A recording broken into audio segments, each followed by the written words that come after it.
எல்லா கோயிலையும் போய் வாட்ச்மேன் மாதிரி வாசல்ல நின்னுக்கிட்டு, அதனால கோயிலுக்கு வேணா நீங்க தனியா போவீங்க, மத்த இடத்துல நீங்க எப்படி வரீங்க? திருமாவளவன் என்னங்க செய்யறாரு? இன்னைக்கு சேகர் பாபு இங்க வந்து கோயில் ஏதோ பேசினாரு நான் கேள்விப்பட்டேன். சேகர் பாபுக்கு நான் இந்த எச்சரிக்கையை நான் தெரிவிக்கிறேன். உங்களை நம்பி யாரும் கோயிலுக்கு போகல. என்ன கோயிலுக்குள்ள சொன்னீங்க அது வேற விஷயம், அதுவே தப்பு. நான் ஆளுநராக இருக்கும்போதே நான் பொதுமக்களை என்னோட பாதுகாப்பு கருதி கோயிலுக்கு வரக்கூடாதுன்னு சொல்லக்கூடாது. நான் பொதுமக்களோட தான் நான் போயிருக்கேன். என்னோட பாதுகாப்பு அதிகாரிகள்லாம் கேட்டு பாருங்க. இன்னைக்கு நம்ம தென்பகுதியில் வந்து மோசமான வார்த்தைகளை பக்தர்களை பற்றி பேசியிருக்காரு. சேகர் பாபுக்கு சொந்தம் கிடையாது கோயில்லாம். உங்களுக்கு ஒன்றும் கோயில் எழுதி கொடுக்கல. அதனால தான் 2026 வரட்டும் நாங்கள் காத்திருக்கிறோம். ஏன்னா எல்லா கோயிலையும் போய் வாட்ச்மேன் மாதிரி வாசல்ல நின்றுக்கிட்டு போறவங்க வரவங்கட்டெல்லாம் அதிகாரம் செய்துட்டு இருக்க. உங்களுக்கு யார் அந்த அதிகாரத்தை கொடுத்தா? கோயிலுக்கு பக்தர்கள் சாமி கும்பிட வராங்க. இதே மாதிரி சர்ச் வாசல்ல போய் நிப்பீங்களா? நீங்க மசூதி வாசல்ல போய் நிப்பீங்களா? நான் கேட்கிறேன். நிக்கிற உரிமை யார் கொடுத்தா? வாசல்ல நின்று இன்னைக்கு நீ கேள்விப்பட்டீங்களா? நீங்க என்ன சாப்பிடுறீங்கன்னு கேட்டிருக்கிறாரு. யார்? இந்துக்கள் கோயிலுக்கு போறவங்க அவங்களுக்கு அவ்வளவு கேவலமா போச்சா? மற்ற இடத்துல போய் கேட்பீங்களா? நான் கேட்கிறேன்.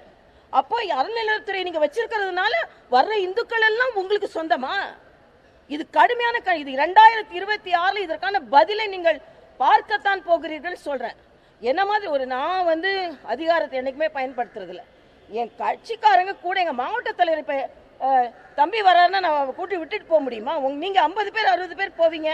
ஆனா உங்களுக்கு கோயில்ல பிரச்சனை இல்லைன்னா கோயில கூட யாரும் வரமாட்டாங்க. வந்தா போட்டோ எடுத்து ஸ்டாலின்ட்ட காமிச்சிட்டா இவங்கெல்லாம் கோயிலுக்குள்ள போனாங்கன்னா சீட்டு கிழிஞ்சிரும். அதனால கோயிலுக்கு வேணா நீங்க தனியா போவீங்க, மற்ற இடத்துல நீங்க எப்படி வரீங்க? துபுதுபுதுபுதுன்னு வரீங்க.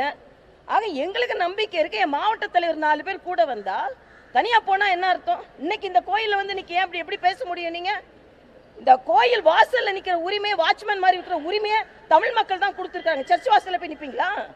மசூதி வாசல்ல போய் நிப்பீங்களா? அதனாலதான் சொல்றேன், இது ஒட்டு மொத்தமா ஸ்டாலினும் டென்ஷன்ல இருக்காரு, அவரோட டென்ஷனை வாங்கிட்டு சேகர் பாபுவும் டென்ஷன்ல இருக்காரு.